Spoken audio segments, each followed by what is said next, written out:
কেমন আছো তুমি? কে? চিনতে পারলাম না তো। আমাকে চিনতে পারো নাই তুমি? কে আপনি? নাম বলেন। আমি সেই রাগী মেয়েটা, চিনতে পারছো? ওহ, তুমি? চিনতে পেরেছো তাহলে? ও, এতদিন পর হঠাৎ কি মনে করে? আমি কি তোমায় কারণ ছাড়াই এসএমএস দিতে পারবো না? অধিকার নেই তো। কেমন আছো বললে না তো? যেমনটা রেখে চলে গেছেন। এখন কি আগের মতো কারোর জন্য পাগলামি করো? না, তবে আফসোস করি নিজের জন্য। কেন? সেটা তুমি না জানলেও চলবে। কেন, আমি কি জানতে পারি না? যে সুখের আশায় ছেড়ে চলে গেছো, পেয়েছো সেই সুখ? জানি না। মনে আছে তুমি আমার বুকে হাত রেখে বলছিলে ছেড়ে যাবা না? মনে আছে আমার।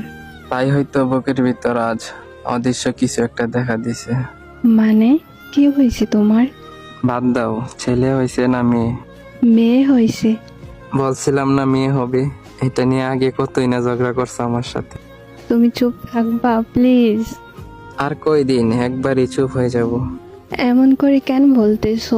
কি হয়েছে বলো না প্লিজ। বাদ দাও তো। আজকে আমার সব আছে, শুধু সুখ নেই। এই সুখটা এখনো তোমার কাছেই পড়ে আছে। এগুলা বলে এখন আর লাভ নেই। সবসময় ভালো থাকেন এই কামনাই করি। তুমি ভালো নেই এটা আমি জানি।